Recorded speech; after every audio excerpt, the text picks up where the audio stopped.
যারা ইন্তেকাল করেছেন আল্লাহ তাআলার দরবারে দোয়া করি আল্লাহ তাদের উপর রহম করুন, ক্ষমা করুন, তাদেরকে শহীদের মর্যাদা আল্লাহ দান করুন এবং তাদের পরিবারগুলোকে আল্লাহ তাআলা প্রশান্তি দান করুন।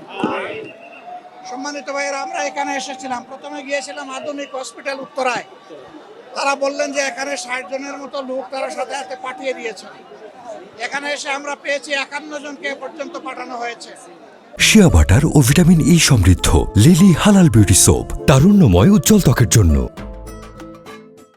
তাদের মধ্যে 7-8 জন বাদে বাকি সকলেরই অবস্থা খুবই গুরুতর।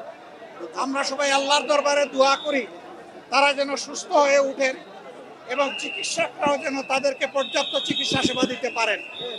আমরা আমাদের সংগঠনের পক্ষ থেকে এখানকার কর্তৃপক্ষকে আশ্বস্ত করেছি যে যা কিছু লাগে আমাদের সংগঠনের পক্ষ থেকে আমরা দেওয়ার জন্য 24 ঘন্টা 2 পায়ে দাঁড়িয়ে আমরা প্রস্তুত আছি। তারা আমাদেরকে বলেছেন আপাতত প্রাথমিক যে নিড সেটা ফুলফিল আছে, পরবর্তীতে প্রয়োজন হলে তারা ইনশাল্লাহ যোগাযোগ করবেন।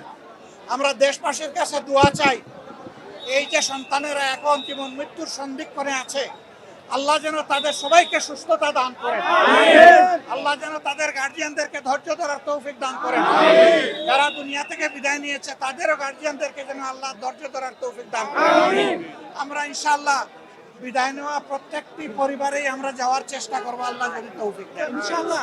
গার্জিয়ান এবং চিকিৎসকদের সাথে আমরা লেগে থাকবো, গায়ে গায়ে লেগে থাকবো তাদেরকে সহযোগিতা করার জন্য।